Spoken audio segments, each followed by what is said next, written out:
Good evening to everyone who is joining us for our Seven Starling webinar series designed to give you, healthcare providers across specialties, pearls to help you feel more confident in supporting your patients with mood and anxiety disorders across the reproductive lifespan. I'm Dr. Nazanin Homaifar, and I'm a board-certified OB-GYN practicing in Northern Virginia and the medical director at Seven Starling. Seven Starling is a virtual mental health clinic that treats those experiencing anxiety, depression, and trauma throughout fertility challenges, pregnancy loss and miscarriage, abortion, and postpartum. And I'm thrilled to be here with our partners at Origin, the national leader in pelvic floor and women's health physical therapy. Together, we're working together to bring whole person care to more women across the country. And I could not be more happy to have Dr. Alexandra Bertucci. She has a lot of abbreviations behind her name. Quite a few. One day I'll ask you about all of them, but I think they all speak to your expertise. Dr. Bertucci is a doctor of physical therapy with a board certification in women's and pelvic health, as well as certification in sex counseling through Aztec and PRPC certified through Herman and Wallace. She has specialized in pelvic floor therapy since 2018, recognizing a gap in care connecting physical therapy to the psychosocial aspects of sexual health. She obtained her sex counseling certification to provide comprehensive treatment for patients experiencing sexual dysfunction and pain. And as a former collegiate athlete, she also specializes in helping postpartum patients safely return to exercise and fitness. Alex provides both physical therapy and sex coaching services virtually at Origin, offering integrated and accessible care for women's pelvic health concerns. I mean, wow. It's not often you get to see a pelvic floor physical therapist and a sex therapist at the same time. Yeah, I mean, I got to the sex counseling certification through physical therapy, just being in pelvic and women's health for so long, and you see it so much. So I felt like it was a really big gap, and it's really cool to, all the training that we do as PTs is mostly with other PTs, and that training I got to do Yeah. with a lot of mental health professionals. So it was really cool to just learn how we are treating the same patients, but like really look at things differently. Absolutely. And I can't wait for our discussion today. I am simultaneously manning the weight room and also trying to keep us on agenda. So if you hear me pause every now and then, please understand that's why. But today we're going to talk about the pelvic floor, how physical and mental health intersect. This is something that I talk about every day in my practice, and some practice pearls we hope people can take back to whatever kind of clinical practice they have. We'll also close with a short Q&A, so feel free to keep your questions or drop them in the chat and we'll answer them at the end. Alex, let's start with the basics. Let's hypothetically, for providers who may not closely work with pelvic floor PTs, can you give us a quick overview of what the pelvic floor is, what all entails the pelvic floor, and why it matters to pregnancy and postpartum? Yeah, for sure. So I'll use my little model here. But Let's so see. the You have pelvic a floor model. muscles, yes, I have it Just always lift handy. it closer because of Yeah. the blur in the background. Okay. Yeah, Yeah. perfect. Okay. So the pelvic floor muscles collectively are the group of muscles that attach from the pubic bone to the tailbone at the base of the pelvis. Um, we're And kind of everyone looking at can the, feel their pubic bone. You can if yes. you go right where your bladder is and press, you'll be able to feel your pubic bone. Yeah. And these muscles, again, kind of some of their functions, you know, for everyone are support of our organs, support for sexual function, and just generally support of the whole pelvic structure kind of from below. So that's kind of that core muscle function of the pelvic floor, which I feel like a lot of people don't realize just even from an exercise standpoint. But in pregnancy and postpartum, we have this huge shift of what the pelvic floor is doing just purely from a support standpoint. The uterus is getting bigger. So the pelvic floor is working hard to support all of those same functions, but now with this added weight during pregnancy. Mhm. In addition to changes just in posture and the pelvic structure and how it works with the rest of the body. So that also makes the pelvic floor muscles work harder during pregnancy. And then postpartum, it's kind of this huge shift, like overnight, right? So just kind of shifting back into that state, not necessarily normal, but trying to now function after working so hard to support the massive change that's happening during pregnancy. So we just see this really big kind of shift back to, the body just trying to adapt back to some normal function after or during the postpartum time. Yeah, absolutely. And I know we'll get into this with the next question, but like, what do these shifts and changes then result in? So, what kind of conditions do you most commonly treat in this population? So I would say in pregnancy, it's most commonly pain related conditions. And for a lot of the time, this is a musculoskeletal type of pain. Again, just the relationship between the pelvic floor and the pelvic bones and all of that shifting that's happening during pregnancy. There's also the influence of the hormones that increase laxity and just the movement of this inherently very stable pelvic structure. Mm. So during postpartum, research tells us that stress urinary incontinence is by far a very, very common thing that happens to a lot of women postpartum. And I think it's probably been studied the most because it is the most common. But we also see a lot of pain conditions postpartum too. Pain with sex is so common. Yeah, Once people are returning to that. Also, back and just generalized back and pelvic pain is very common exactly. postpartum as well. I would say those are probably the big ones, but that's not limited. It could be anything from constipation, even neck and shoulder pain. Um, Again, any type of pelvic pain or prolapse type symptoms. I think, and today we really are focused on prenatal and postpartum.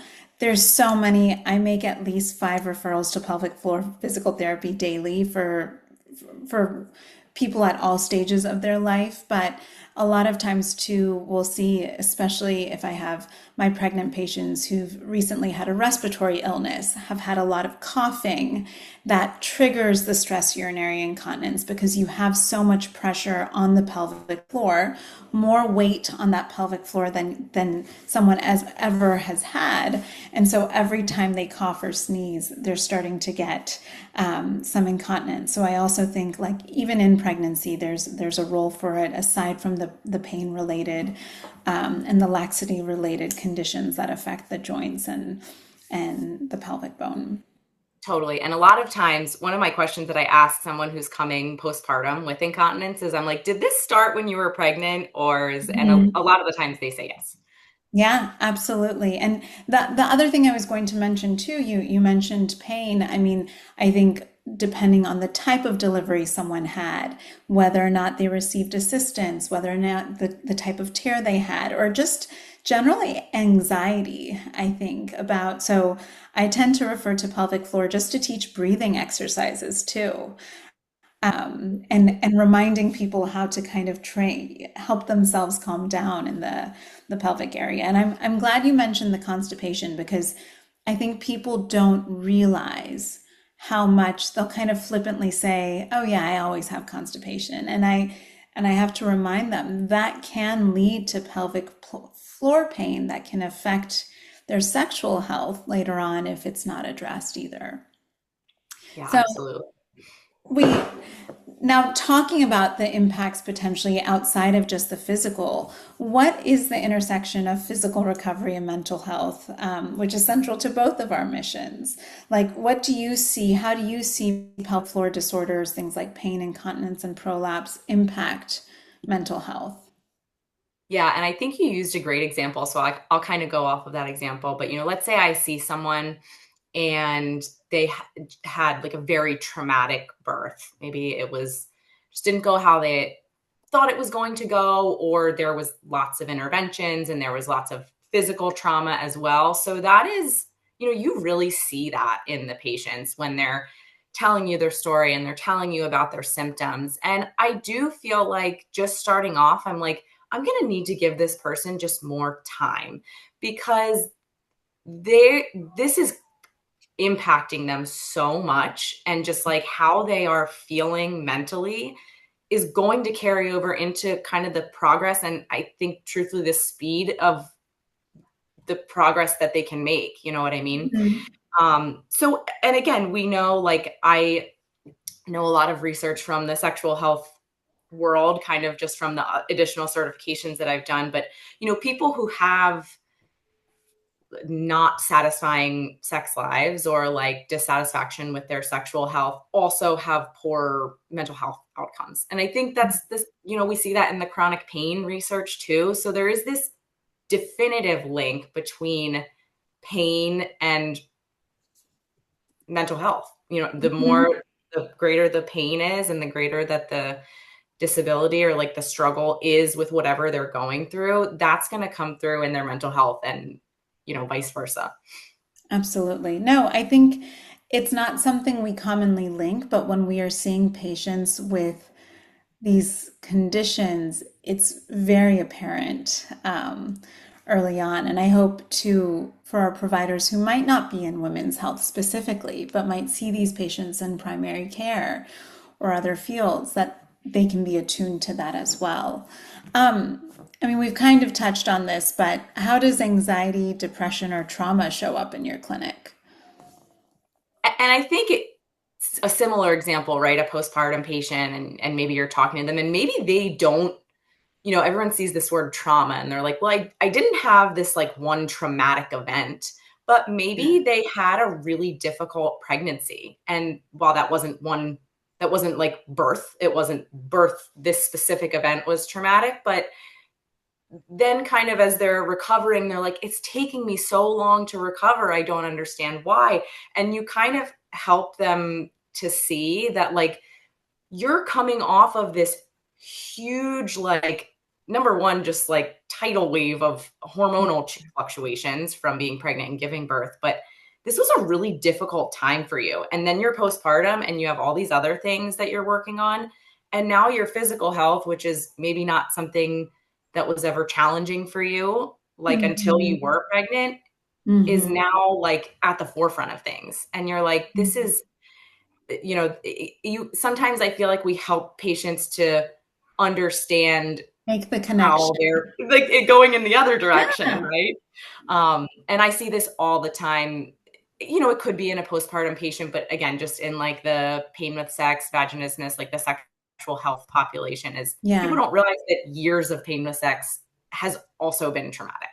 Right, right. I think it's so true that kind of pointing things out, and I think as a society, we yeah, we understand these things are going to happen. People will want to get pregnant. People will go through a pregnancy, have deliveries. We know that they can go all sorts of ways, but we've also not, we don't necessarily give people the space to explore the profound changes in our bodies that we go through. Like, yes, pregnancy is something we've done for hundreds of thousands of years, but and yet it is continues to be an extreme physical test, an extreme mental challenge.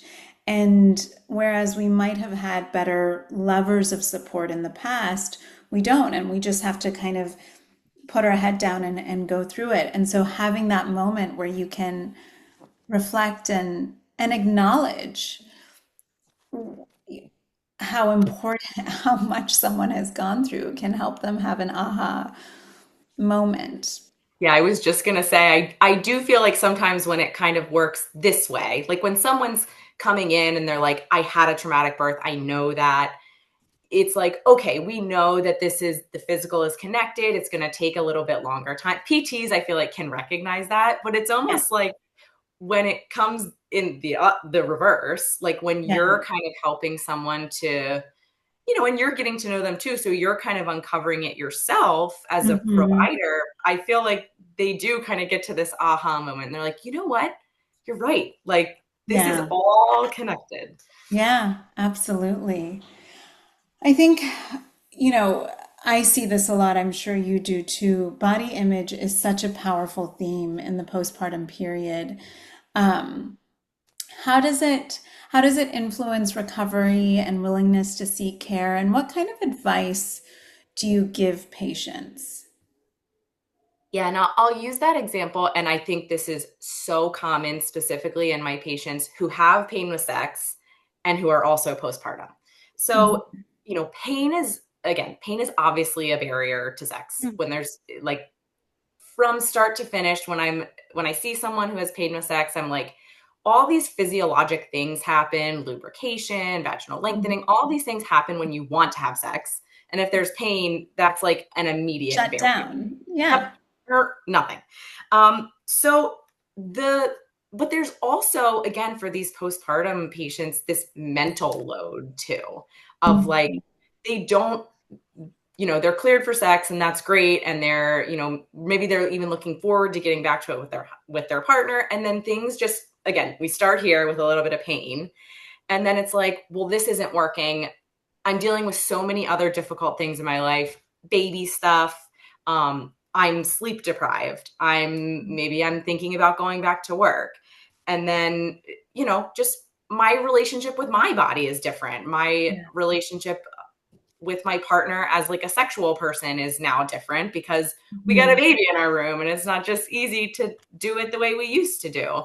Yeah. Um, so I think that I see that a lot. Like they just view themselves differently. And I think from a physical body image and just like I'm a person who can be sexual body image. Yeah. Um, so I think that not like, PT obviously can help address the pain aspect. But I think that just, again, a holistic experience for the patient. They're exercising, they're feeling better about themselves, they're getting the mental health support that they need, having these conversations with their partner that they probably haven't ever had to have before. So all Mhm. of that it definitely shows up. And I think it's really hard for people. How do you tell them? Because I have this conversation a lot too, where I mean, there's a million and one reasons why someone might not feel sexual postpartum, right? You mentioned, and I think we discount the deprivation. I certainly see that in my perimenopausal and menopausal stage patients. Libido is so complex. And yet, this notion of how someone feels, the confidence they feel, and the way they bring it into the bedroom can deeply affect how they operate in that space. And so, is there anything you tell them to talk about with their partner or anything that you tell them to reflect on so that they can tap into that and remember? Yeah, this is kind of my like sex counseling 101 for my Yeah, postpartum patients. But I tell them the same thing. I'm like, libido is in part hormonal. Like we know that. And your hormone, again, yeah, a million and one reasons postpartum why libido could be different. If there are barriers, like we need to figure out ways to not just remove them, but like set yourself up for success. You know what I mhm, mean? Um, if you like, I tell this is like the best advice that I give every postpartum patient going like with who's having pain with sex. I'm like, you need to like 2 days in advance, more than that, probably 7 days in advance. Put it on the calendar. Be like, yeah. this is Timed sex, timed this, intercourse. yes. Plan it out Yeah, because you never know when you're going to get a good night's sleep. You may be yeah, exhausted, but if you put it on the calendar and you're making that time and space for it and it's important to you, it allows you to do some things to prepare. Like yeah, maybe you take off your nursing bra and you put on something that maybe makes you feel a little bit more like a sexual person and less like yeah, you're feeding a baby all the yeah, time. So I think that's a really simple thing. Again, so you can prepare, maybe you can like wash your hair. Like maybe that makes you feel really sexy. And yeah. we don't get to do that a lot postpartum. Right, So right. I think that's great. I think remembering the things that help you feel confident, that help you feel, like you said, a little bit more sexual or sexy, even if it's one thing. And having I talk about timed sex all the time with people to help reduce the stress of on one hand, one partner feeling like, am I going to get rejected? Am I going to get rejected? But knowing that this is the day. And on the other hand, the person who's been doing the rejecting or maybe not feeling up for sex being knowing this is my day. I don't have to worry about it any other time, but this is the day where I'm going to do the things to help myself, participate. Uh, Absolutely. And like it can affect their relationships too. When that cycle goes on, it's like the rejecting partner feels like almost like non-receptive to touch after, because they're so afraid of what it could turn into. And then if there's pain I've present, never it's thought just, about it that way. Okay.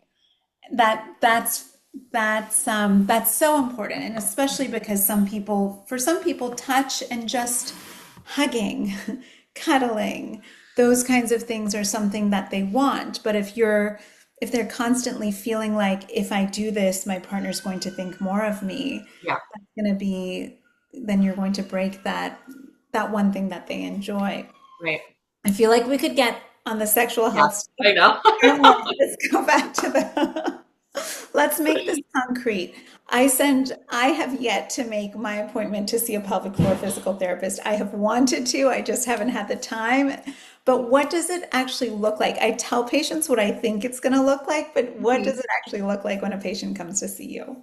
So I would say visit one, regardless of if I'm a virtual PT, so I'll reference virtual PT like as we talk about Yeah. this, but regardless of whether you're going in person or virtually, the first visit is a thorough subjective history taking. So we go through bladder symptoms, depending on what they're coming for, but we'll go through bladder symptoms, bowel symptoms, pregnancy history, any gyne history, Okay.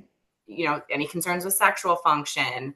I usually do a little bit of like an MSK low back screen. MSK, just I think Oh, everyone knows. sorry, musculoskeletal. Yeah. Yeah. Um, just for pain function, we see a lot of low back and kind of hip dysfunction in those postpartum patients. So, um, and then just some social things, like we'll talk to them about their job and, are they a stay-at-home mom? Are they a working mom? What's your support system like at home? So it's a lot of talking. And then, again, I feel like virtually I do a little bit of pelvic floor screening. And what I mean by that is I just want to get an idea of how well connected they feel to using their pelvic floor and Hmm. what sensation they have of that. That's usually all that I have time for on the first visit. Maybe we go through, I usually start with a few breathing exercises too, but Okay. I feel like the history is more thorough than people realize it is. Okay. So it's really about that information gathering and getting a sense of who this person is and maybe giving them some breathing exercises. Are you coming up with the plan for them at the future visit? I mean, I know it's not a one size fits all, but like, are you getting a sense and giving them a sense of what to expect in the next few sessions, or are you waiting until that next session to start that? Yeah. And maybe this can kind of answer some questions about virtual care, but so I was a PT in person before I did virtual care, right? And so all of the other virtual PTs at Origin. So we all have like tons of experience. So normally by the time we hear a subjective, we have a pretty good idea of what direction we're going to roughly go in with this patient. Hmm. So I kind of have a sense of that, when we do our subjective history taking.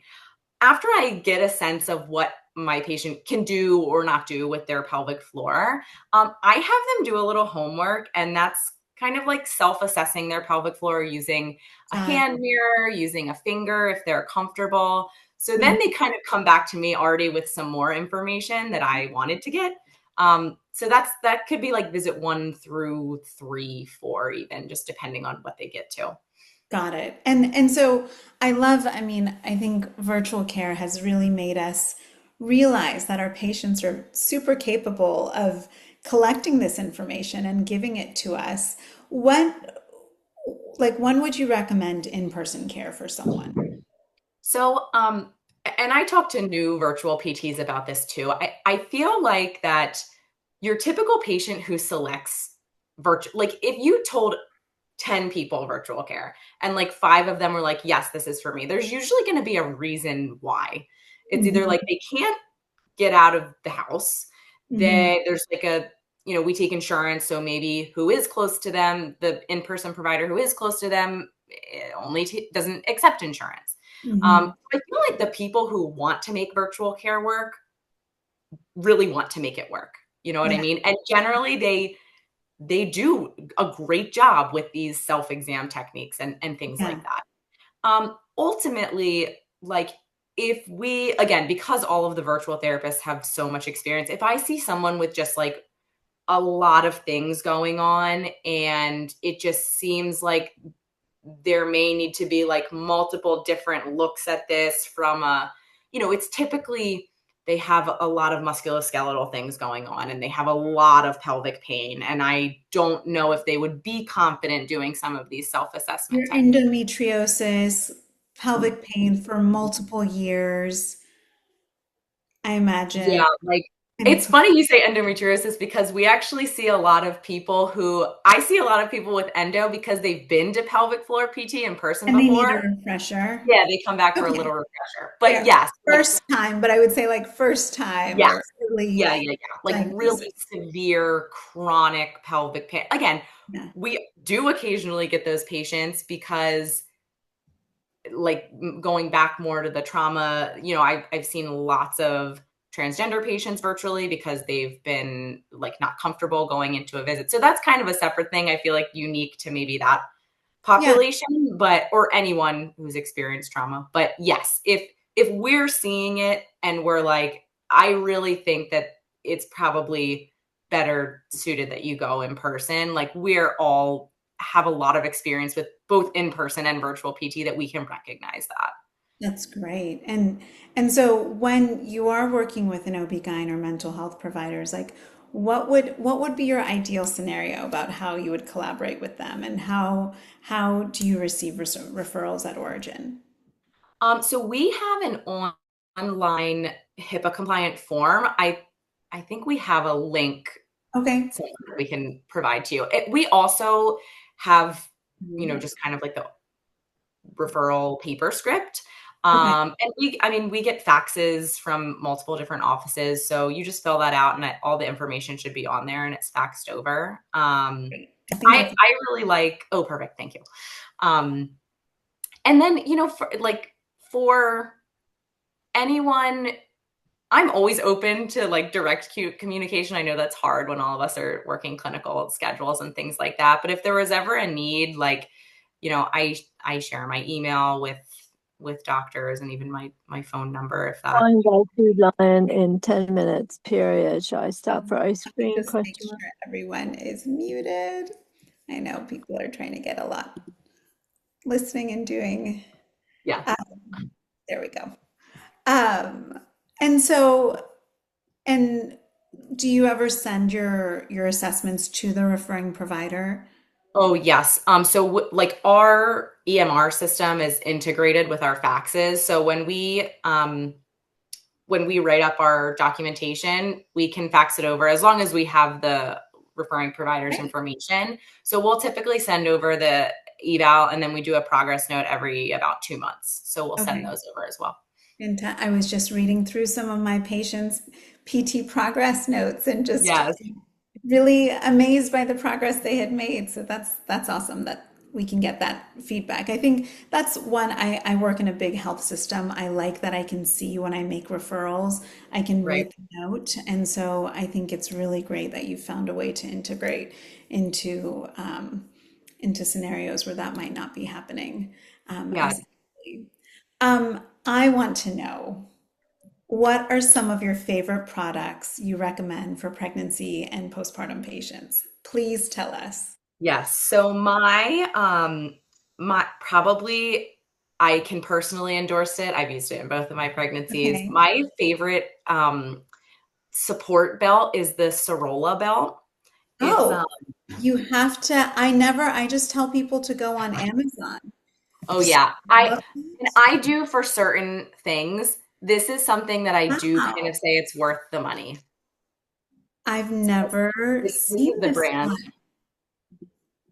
Yeah, That's I all found great. it and I will put it in the chat. Why do you Okay. like it so much? So there are belly bands in Yeah. pregnancy, and I'm a little less specific with the ones that I like of those. I feel like they're a Okay. little more general. They're supposed to support the belly. So I find, especially later in pregnancy, it's just nice to give a little bit of support to like hold your belly up. Do you find any difference between the ones that have the band or over your Oh, belly versus just under? I think that I personally find the ones that go up above your belly, like I think it kind of depends on the person's body type. Like if they're Okay. taller, I've heard that that upper part can kind of rub.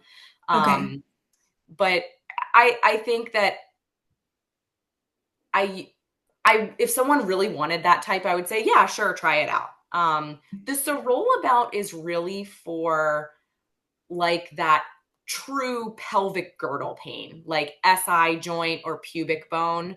Um, it's like a thicker material and it sits low, like around your pelvis here. Right. Yeah, it's much thinner than what I would have Yes. ever, I think I would have never thought to recommend it. Okay. Yeah. And And that, it's like, the, you know, this, like, the key takeaway phrase is if they're having trouble rolling over in bed, like, that's an not necessarily automatic, but like, you can be pretty confident that they're having that type of pain. fast. Okay. Great. And then this is one, would you tell them to sleep in it or just? I generally tell them unless they're you have to spend an hour a day out of it. So Okay. most people, it just makes sense to not sleep in it. If they're like getting woken up out of like because of pain so bad, I'll be like, you can sleep in it. It's going to shift around a little bit. Obviously, it will Yeah. do that during the day too. But just when you're, some time of day where you're not going to have as much pain, try and take it off. Tell me more. What else do you recommend? I'm like, I thought I was going to know at least most of them, but Yeah. I need more. So one of my favorite postpartum products is actually the pelvic wand. Um, so this Okay. is, and I utilize this a lot because I'm a virtual therapist. So I'm teaching people how to use this to kind of self-release their own muscles. So Okay. I actually have them get it during pregnancy because they can do perineal massage with this end.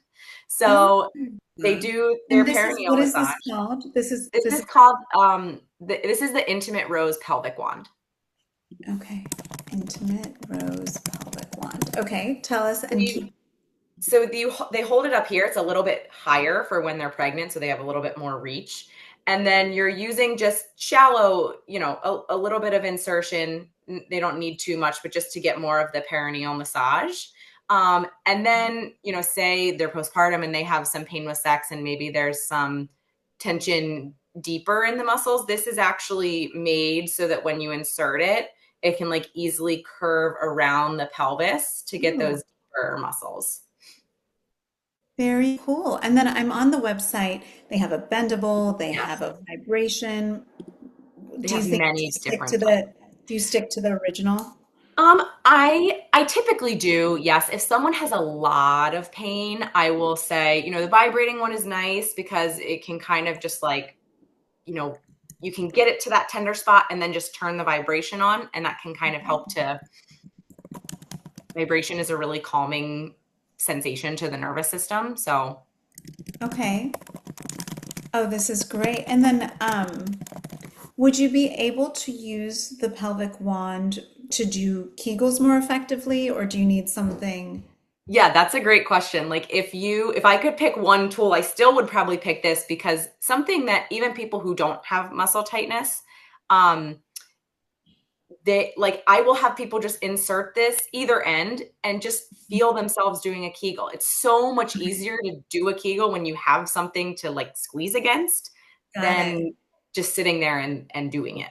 Yeah, amazing. And I know Mackenzie has dropped kind of some of Origin's favorite products. Last thing, lube and vibrators. Which one? Yes. So silicone based lubricant, Uber Lube, like up and I down. love Uber Lube. I went to a conference a couple years ago and they were like, use it for your under eyes, use it for here, and it works. Let me tell you. So not only is it a great lube, but it also is multi-purpose. Great Um, to know.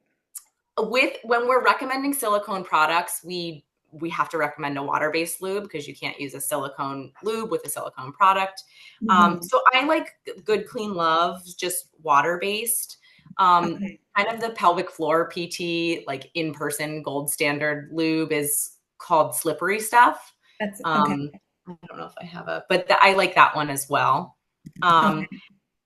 and then for vibrators, I usually say, unless someone's looking for something specific, simple and versatile. So there is, I recommend the O Nut to a lot of patients. Oh yeah, but And those, that's not going to be used as a vibrator though, right? well, The they have a vibrating one arm ring that band. you can buy with a vibrating piece on top. Oh, okay. So I that again, if you mhm. need kind of the pain component too, but you also want to add in some of that vibration. But there's a brand called Maud, and I like just the very simple, like it's that very simple shape. Again, you can use it directly on the clitoris. You can use it up around the pubic bone because we know there's a lot of attachment of the clitoral tissue up even kind of through the pubic bone. Um, Unfortunately, the clitoris was only anatomically mapped like A five or few six years. years ago, Yes. but we know this now, so here we are. So you can really stimulate, and a lot of, again, women with pain do really well with stimulation in that area, kind of like that Under the indirect, pubic bone. deeper, even like right on top. So um, Show us. like if this is your clitoris, Uh-huh. like they do really well with stimulation, like here, Okay. like External stimulation. external. Yep. Yeah. Hmm. Okay. Okay. Helpful to know. Amazing. Um, I had a question about something, one of the products. ONUT, I was just curious how you tell patients to use the ONUT. Do you get your postpartum patients to use it? I feel like a lot of postpartum patients have more of that superficial pain, potentially related to like any perineal tearing. But if they did have deeper pain, it's not uncommon to have that. I think it helps them to like build confidence a little bit too. It limits the O nut is like these silicone stacking rings that they would put on their partner or on a dilator or whatever. But it just limits the depth of penetration. So I do feel like that kind of helps them. Again, going back to that, just like mental load component, Mhm. helps them to kind of feel a little bit more at ease, and then they can take them off or not use them, as things improve. Amazing. That's good to know. This was really helpful for me. Oh, good. Yeah, if you could leave OB-GYNs with one or two pearls that they can tell their patients tomorrow, what would that be? I feel like you can probably always learn something at pelvic floor PT. You know what I mean? I think that just in general, with all the awareness there is about women's health and all the access that's increasing, which is great, we can treat mild issues before they become a problem, even if it's just like, for some people it's just learning about bladder habits, that Yeah. can really help them later down the line, especially as women go through all of these changes in reproductive years and in perimenopause. So I think that's probably my biggest thing, is I think there's always something that, everyone can kind of take away from pelvic floor PT. And I think that, know that we are also like, we do a lot of screening, and, we're trained specifically in pelvic floor, which is an understanding of kind of what you guys do too. So we really understand that collaborative aspect, and we like are the biggest fans of you guys. Like we want like everyone to have all the things that they need from OB-GYN. So we can kind of work as a team and get the patients, the holistic care that they need. I think that's so true. And I think it's just a reminder to any of our providers, and probably our providers who are listening already know this. It's the ones that aren't. But I think that's so important. I think in Western medicine, we think a lot of once something has become a problem, treating it, but looking at pelvic floor physical therapy as sometimes being more preventative or just even and education, because we do such a poor job of educating people about their anatomy and understanding it. I feel like I should just be giving referrals to pelvic PT to all of my patients. I do have a high referral rate, but I think we can, like you Believe said, it. having the time to look at your anatomy, Yeah, understand it, understand how it's all connected, and especially for women, pelvic floor, gynecologic organs, gastrointestinal organs, neurologic and musculoskeletal organs, they are all impacted when there is an issue with one of them. absolutely. I mean, this, what I just showed you, I can't tell you how like long I've spent explaining that to people. They're like, why? Like it's on the outside. I'm like, it's all right there. Like, Yeah, yeah, absolutely. I think that's so true. Well, I mean, I think, yes, a key takeaway from our colleagues that our pelvic floor PTs are our friends, are an extension of the care that we're providing. And I think too, as providers that get 15-minute visits and don't have time to go into detail, our pelvic floor physical therapist colleagues can not only just provide the education, but possibly even dig deeper and figure out what else is going on with our patients. So that's awesome. I know we're almost at time, and I want to make sure that we give an opportunity for the audience to ask any questions. Does anybody have any questions that they wanted to bring up or put in the chat? We've added some of the links. yeah, thank you for doing that. Oh, absolutely. And I will add intimate. I have an after visit summary with like my favorite lubes and products. I have Onut on there, but Intimate Oh, Rose great. and for sure the Sorola I will put Yeah. in. Well, wonderful. I thank you so much, Alex, for such a Yeah. thoughtful. Thank you for having me. Yeah, I think we covered a lot today, the basics of the pelvic floor, the mind-body connection, what visits look like, and practical pearls to bring back to our patients. We're excited to partner with Origin, and we're really excited about the work that you guys do and how much it interplays into the work that we do in mental health. So to everyone who joined today, we hope that you found these 45 minutes engaging and informative. I'm sorry if I took you on a journey trying to understand the ONUT a little bit better for myself. But just a reminder that Origin is a national leader in pelvic floor and women's health physical therapy with virtual care in 50 states, in-person care in 18 clinics, 50 million covered lives, and over 5,000 referring providers. So they support full body needs for women and people with vaginal anatomy through every stage of life, destigmatizing the shame. If only we could have more sexual health therapists and pelvic floor physical therapists together. But destigmatizing the shame that still exists around the biggest milestones in women's lives and making pelvic floor therapy more accessible. So, if you want to learn more or refer your patients, please visit theoriginway.com or email providers at theoriginway.com. And at Seven Starling, we're committed to providing the full spectrum of women's mental health care and would love to support you and your patients. We are now live in Missouri and New Jersey.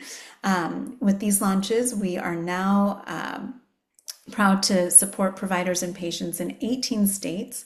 Our Medicaid expansion continues, and we're thrilled that now Seven Starling accepts Medicaid in Texas.